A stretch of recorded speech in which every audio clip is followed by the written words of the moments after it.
Before the hurricane brought us here to Florida, we had planned to come to you tonight from Arizona to kick off a special series of broadcasts from battleground states in the run-up to the midterm elections. A tight race in Arizona could help determine control of the U.S. Senate. We did visit the state yesterday to talk to the two candidates vying for the seat now held by Jeff Flake. I'm not real fond of either of them. Two Arizona voters, one a Republican, one a Democrat.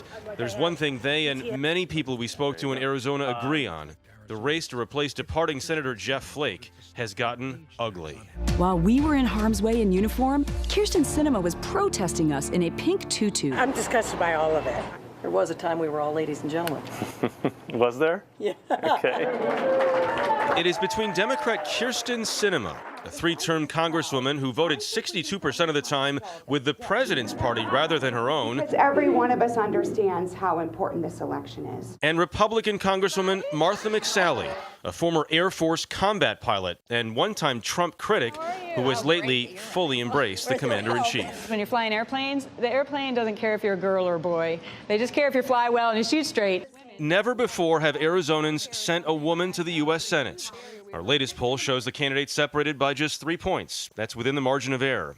This is also interesting. 1/3 of Arizona voters say they'll be making choices based on local issues, but about 2/3 will be voting on national issues. And the difference couldn't be more clear. There are differences over immigration, tax reform, and perhaps most significantly, health care.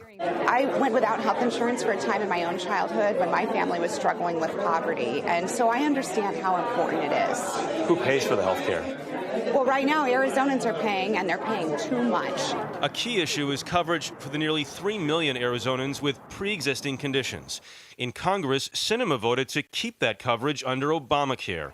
McSally voted to repeal, but says she still wants to cover those with pre-existing conditions. Should insurance companies be required to provide affordable coverage for people with pre-existing conditions? Absolutely. We need to move towards a system that provides more choice so that the cost comes down. The Obamacare experiment has failed. Hi, we're local volunteers with the Arizona Republican Party. Both sides have been urging voters to turn out.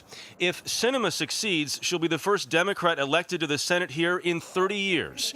Perhaps because Arizona is still so red, that is not a selling point for her. I think Arizonans don't care whether the person who's serving in office has an R or a D behind their name. What they do care about is who's going to get stuff done and who's serving their interests. That sounds like somebody who's not trying to run as a Democrat. So, look, her party is going so far left right now and are so far out of the mainstream of Arizona values. But the bottom line is she's a Democrat.